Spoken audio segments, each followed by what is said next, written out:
Ouais, c'est la fiche parfaite parce que parfaite, je sais pas si elle est parfaite, mais en termes de, comme je l'avais dit, en tout début de saison au mois d'août, au moins le décor il est planté. Voilà, ça, le décor il est planté. Non, c'est l'article je vole le titre de Rémi en fait là-dessus. L'article, c'était l'article de Rémi. Le décor il est planté en fait, au moins les choses sont claires, c'est qu'on reçoit le deuxième et si on veut revenir à 2 points, ben, c'est ce qu'on doit faire. Et étant donné qu'on est à domicile de toute façon, et puis sur cette phase de retour, on sait qu'on a un petit peu de retard. Et ce retard-là, il faut qu'on le comble en essayant de faire le plus de victoires possible sur les 18 matchs qui nous restent. On sait que pour y arriver, il faudra en gagner moins 1 sur 2, quoi. Donc, en avant.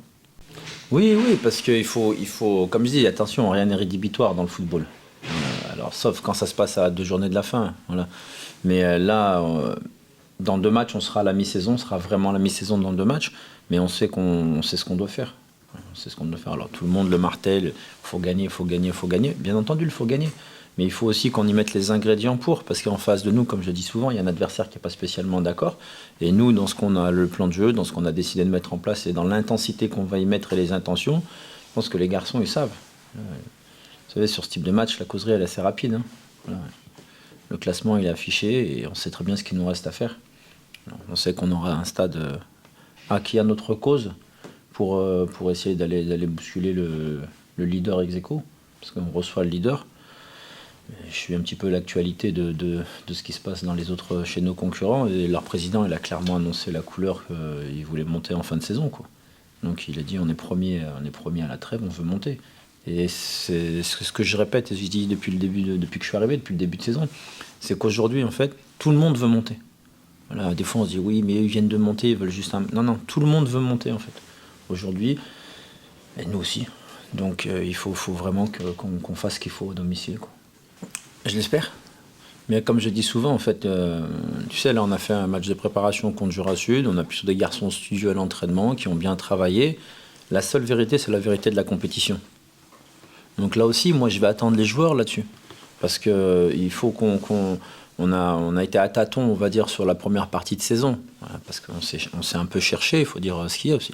On s'est un peu cherché, on n'est pas distancé, on a apporté de fusil. Et aujourd'hui aussi, c'est qu'il y a eu une prise de conscience collective sur les attentes. Et il y a une prise de conscience collective aussi sur l'homogénéité du championnat cette année. Et cette année, en fait, on se dit que tout le monde peut monter.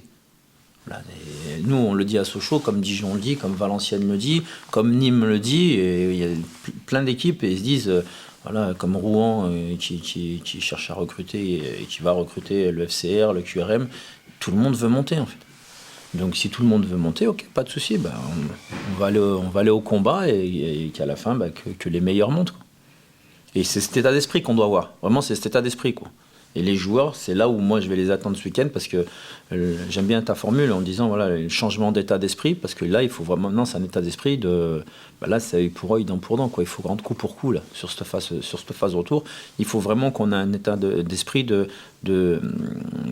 combattant, même de boxeur, j'ai envie de dire.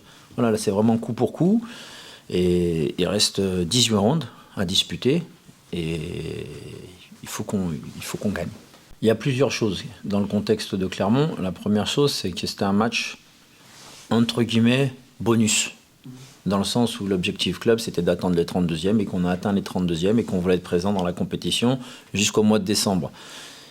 Donc le fait que ça soit un match bonus et un match où on joue totalement libéré, relâché, avec un public qui était... Parce que c'était un bonal des grands soirs ce soir-là quand même aussi. Donc un public qui nous a bien poussé. C'était agréable. La deuxième chose, c'est qu'on a joué contre une équipe qui a jamais fermé le jeu, qui s'est ouverte, qui a joué en 3-2-5, 2-3-5 avec beaucoup de mouvements offensifs. Donc automatiquement, quand nous on récupérait le ballon, on pouvait se rendre coup pour coup parce que le bloc il n'était pas spécialement bas aussi. Et c'était aussi le match avant Noël. Il y avait plein de choses. Par contre, les intentions, comme j'ai dit aux garçons, les intentions. Quel que soit le match, quel que soit l'adversaire, on doit garder tout ce qu'on a fait de bien. Voilà. Au moins dans les intentions de bien faire, notamment dans tout ce qui était le pressing, le contre-pressing, d'aller chercher l'adversaire assez haut et d'y rajouter un peu plus de justesse technique. Parce que, comme je vous l'avais dit à la fin du match de Clermont, ma frustration, elle venait du fait en fait, qu'on n'ait pas gagné dans le temps réglementaire. Parce qu'un match comme ça, avec autant de situations d'occasion que tu as eu, même si on est tombé sur un bon gardien, bah, tu finis à 0-0, à la fin tu marques pas de but, quoi. Et on va devoir marquer des buts pour gagner des matchs. La volonté qu'on a mise face à Clermont, cette volonté de vouloir faire mal à l'adversaire sur chaque possession, d'être un peu plus vertical, d'aller dans les 1 contre 1, de provoquer, d'être plus nombreux dans les 30 derniers mètres, cette volonté-là, il faut vraiment la garder. Ça a été le mot d'ordre et c'est ce qu'on a travaillé sur les 15 depuis la reprise, quoi. Ouais, on a le potentiel. Après c'est une réalité aussi, c'est-à-dire qu'on a un vrai potentiel équipe et que nous, on n'a fait que des victoires d'équipe. Nous, on n'a pas fait un match où il y a un mec qui a pris le ballon, il a dans les 4 joueurs, il a marqué. Et nous, je dis pas qu'on sait pas faire, mais on l'a pas fait. Et aujourd'hui, quand tu regardes les stats, je reviens souvent sur les stats, quand tu regardes les stats des derniers, bah, tu t'aperçois que souvent, les équipes qui sont en haut, elles ont les buteurs à 8, 9, 10 buts ou 7, 8, 9 passes D. Et nous, aujourd'hui, c'est vrai qu'on attend beaucoup aussi de certains garçons qui n'ont peut-être pas eu le rendement qu'on attendait sur la phase aller aussi. Et ça, bon, c'est des discussions qu'on a eues avec Julien. Et on s'est dit aussi que potentiellement, bah, ces garçons-là, ça doit être aussi une plus-value. Parce que on ne va pas se voiler la face, il nous reste 4 mois. Dans 4 mois, c'est fini. C'est pas 6 mois ou 7. Dans 4 mois, c'est fini. Là, on est le 9 aujourd'hui. Le dernier match championnat, c'est le 15 mai. Donc, bon. Je pense que le 9 mai, on saura où on en est, quoi. Donc, il nous reste 4 mois. Donc, ceux qui ont un petit peu une période de rodage, comme moi, j'ai pu l'avoir. Voilà, attention, je ne dis pas c'est les joueurs et le coach ou le staff, pas du tout. Mais là, aujourd'hui, dans les 4 mois qui nous restent, mais il faut s'exprimer. C'est-à-dire, il faut s'exprimer et il faut que chacun gonfle ses stats. Nous, on a beaucoup sur nos offensifs. Il faut ça y est, maintenant, comme je dis souvent, tu démarres la saison, la feuille, elle est blanche. Quand tu passes dans le bureau en fin de saison pour rencontrer tes dirigeants, pour renégocier, discuter, sur ta feuille, il faut qu'il soit écrit quelque chose.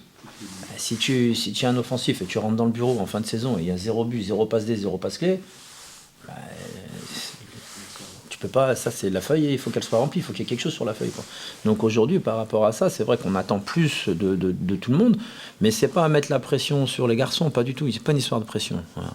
C'est simplement qu'ils jouent pour essayer d'être le plus performant, le meilleur, et puis qu'ils fassent leur métier, parce que c'est leur métier, de la meilleure des façons aussi, quoi. Mais moi, je leur fais totalement confiance, parce que nous, les entraîneurs, c'est un travail sadomaso. On travaille toute la semaine, et nous, tous les vendredis à 19h30, on confie notre avenir à 16 mecs. Donc c'est pas toi qui as ton avenir dans tes mains, tu vois, vous à la radio ou sur la presse écrite, quoi. Si tu fais ton papier il est bon, c'est toi qui l'as fait. Et si ton papier c'est de la merde, c'est toi qui as fait de la merde, quoi, tu vois. C'est toi qui as écrit là. Et nous en fait on travaille et on transmet. Donc c'est ça, on transmet. Et c'est donc par rapport à ça, c'est pour ça des fois que ça me fait rire quand j'entends oui le coach il fait pas confiance et compagnie. Mais si t'es dans le groupe, c'est que le coach il te fait confiance. Parce que s'il te fait pas confiance le coach, t'es pas dans le groupe. Surtout que voilà, on a des jeunes, donc si je te mets, c'est j'ai confiance en toi. Donc l'histoire de la confiance, généralement, me fait un peu sourire, moi. Toujours des bons problèmes. C'est toujours des bons problèmes. Mais nous, à Sochaux, on s'est fait une spécialité de bons problèmes. Ils se transforment en... C'est pas des problèmes, parce qu'aujourd'hui, on a quand même... voilà, on a Arthur Vitelli, Boris Moltenis, on a Lamine Diaye aussi qui s'est fait mal au genou. Donc on a 3 centraux out.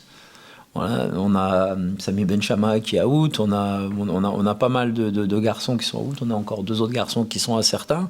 Donc si tu veux, après le match de Clermont, il y a des choses, tu disais bah ouais super, puis tu dis bah au final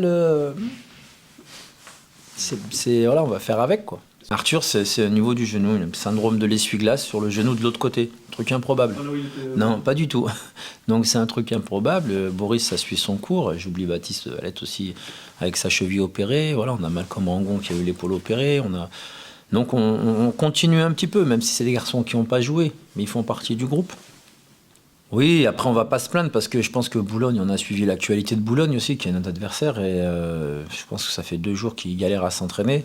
Parce que là, ils ont un épisode neigeux très très intense. Ils ne se sont pas entraînés avant-hier, si je dis pas de bêtises. Oui, avant-hier. Hier, je crois que ça a été compliqué aussi pour eux. Donc bon, ils ont dû se rabattre sur une salle, sur quelque chose. Donc ils se sont... Mais on va pas se plaindre parce que c'est le lot de toutes les équipes, un petit peu sur la reprise au mois de janvier.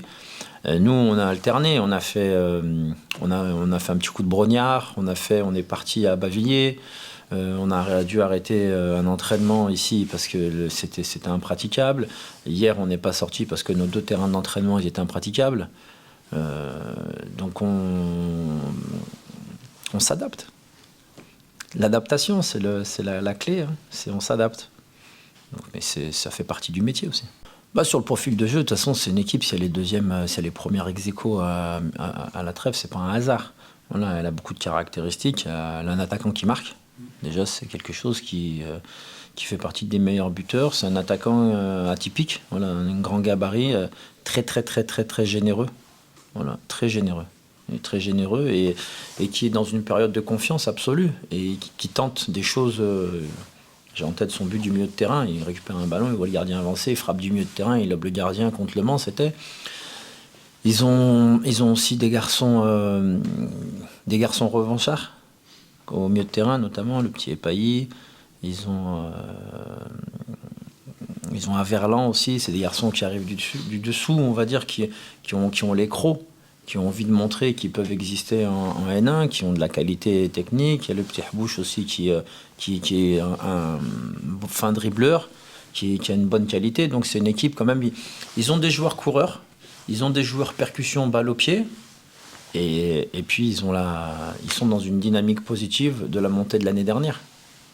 Donc là-dessus, à quoi s'attendre ? S'attendre, je pense, à une équipe qui va avoir un bon bloc. Voilà, un bloc on va devoir trouver les clés pour le bouger. C'est une équipe qui a des qualités de vitesse offensive, qui peut se projeter assez rapidement aussi, quoi.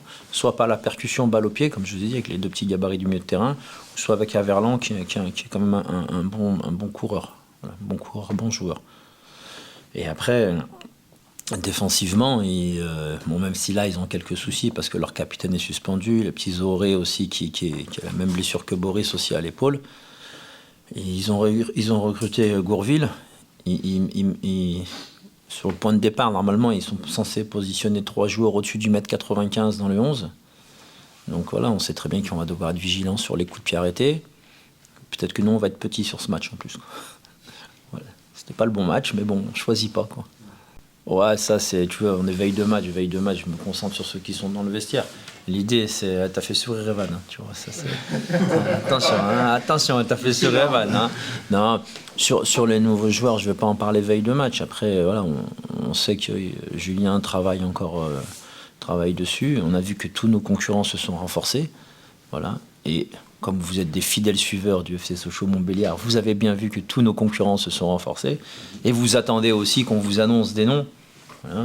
Mais croyez-moi, si on gagne vendredi avec un Issouf Makalou, un Kevin Ogas, un Noah Fattar, et qui sont on fire, et qu'on arrive à prolonger ça à Bourg, voire à Guingamp, où les garçons qui ont les clés, aujourd'hui, ils sont dans le vestiaire. Voilà. Mais ils ont rendez-vous avec eux-mêmes aussi vendredi soir. Oui, ça va être un beau match à jouer, il va y avoir du monde, c'est le premier match de l'année. Continue aussi sur la dynamique qu'on a eue sur la fin surtout sur le dernier match à domicile qui a été bien, que c'était encourageant. Donc voilà, oui, il faut mettre tous les ingrédients pour gagner ce match. On a beaucoup de détermination, on a envie de bien démarrer cette année 2025 et on sait que c'est un gros challenge pour nous aussi cette année. Donc voilà, il faut mettre tous les ingrédients pour pouvoir gagner ce match. Oui, il faut revenir parce que ça fait aussi partie de notre objectif et de nos ambitions de gagner ce match et de rester avec les équipes du haut. Après, bien sûr, si demain il y a un faux pas, il n'y aura pas mort d'homme, on ne descendra pas, on ne sera pas en dehors de la course pour la montée, on ne sera pas largué. Mais oui, c'est un match important, c'est un match qu'il faut gagner, d'une part parce qu'on est à domicile, d'autre part parce que c'est une équipe qui est sur une bonne dynamique. Qui a 4 points de plus que nous, donc 5 points de plus que nous, pardon. Donc voilà, c'est important aussi de montrer qu'on est là, de montrer nos ambitions et aussi de montrer un nouveau visage en 2025 sur ce qu'on a pu entrevoir en 2024.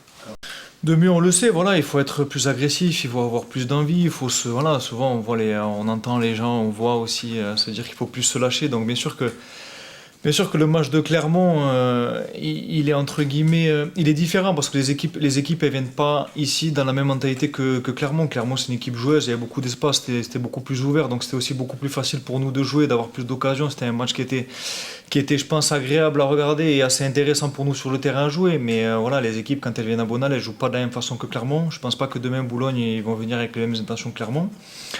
Donc c'est plus dur pour nous, il y a moins d'espace, il faut être plus juste techniquement, surtout dans les 30 derniers mètres, c'est ce qui nous a fait défaut sur les matchs où on aurait pu basculer. Donc demain c'est là où il va falloir qu'on soit bon, qu'on garde cette solidité qu'on arrive à avoir, même si c'est une équipe qui est difficile à manœuvrer parce qu'ils ont marqué quand même pas mal de buts, ils ont leurs offensifs qui ont de très bonnes statistiques, donc il va falloir être efficace défensivement, efficace offensivement comme tous les matchs, mais oui, vraiment se lâcher offensivement et surtout dans les 30 derniers mètres être plus juste pour apporter plus de buts. Moi, l'exigence, on l'a depuis le début. Après, c'est vrai que sur cette première partie de saison, on a quand même eu beaucoup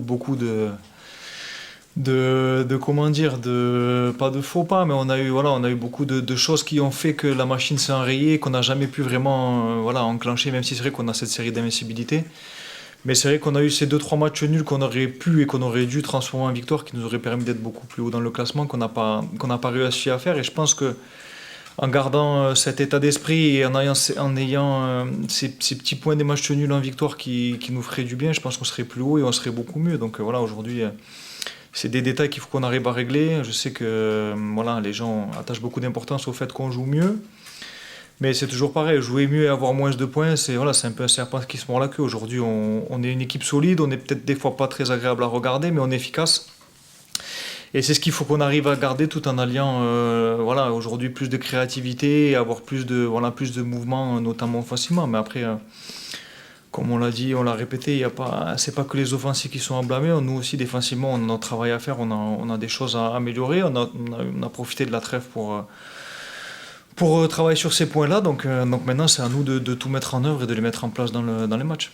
Ouais, après la pression, elle est. Oui, contre Clermont, il y en avait aussi, c'est toujours pareil. Même si c'est vrai que c'est un match de coupe et qu'on se dit qu'entre guillemets, on n'a rien à perdre, il y a toujours la pression de bien jouer, de se montrer pour les plus jeunes contre une équipe de Ligue 2. Pour nous, avoir un peu cet orgueil de se dire, voilà, on a quand même le niveau de Ligue 2, même si aujourd'hui on est un national. Donc la pression, elle est tout le temps, oui. Après, c'est sûr que la pression à Sochaux a toujours existé. Aujourd'hui, la pression, elle est différente. On sait on sait qu'on a un certain laps de temps pour monter.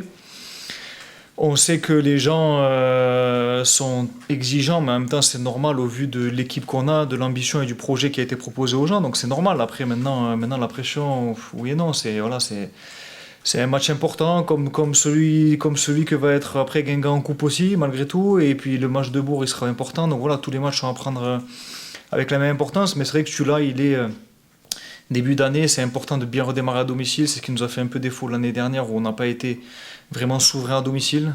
Sur cette année 2025, il faut qu'on le soit si on veut vraiment passer le cap. Donc oui, il y a la pression, mais c'est la pression de bien faire. Voilà, les gens aussi à l'extérieur, ils nous ont soutenus. La moyenne qu'on a d'affluence depuis le début de la saison, elle est quand même assez incroyable pour du national. Donc voilà, c'est une pression, mais une bonne pression. C'est à nous de prendre les choses correctement, dans le bon sens, et qu'il n'y ait pas d'amalgame sur la mauvaise pression, parce que la mauvaise pression, ça n'existe pas. Ouais, on n'est plus que deux, on n'est plus que deux, les deux anciens en plus, donc oui, on fait attention. Après, le staff aussi fait attention. C'est à souligner, surtout qu'avec nous, les anciens, surtout Dimitri, que ce soit Thomas, que ce soit moi, Corentin aussi, ceux qui ont eu un peu un passé de blessure, et les plus anciens, ils font vraiment attention.